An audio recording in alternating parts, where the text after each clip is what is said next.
Hello everyone, myself Ankit Kumar.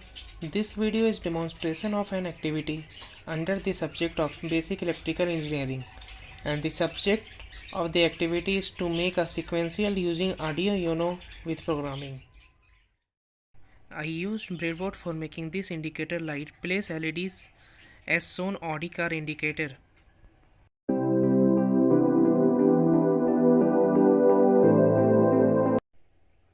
Now take 16 LEDs and connect positive side in the middle terminal of breadboard as shown.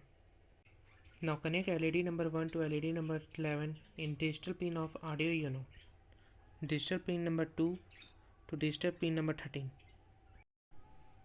Now connect remaining LEDs. LED number 12 connect A0, LED number 13 connect A1, LED number 14 connect A2, LED number 15 connect A3, and last one LED number 16 connect in A4. I used stapler pin to connect the negative terminals of the breadboard. One jumper wire is connected in ground of analog terminal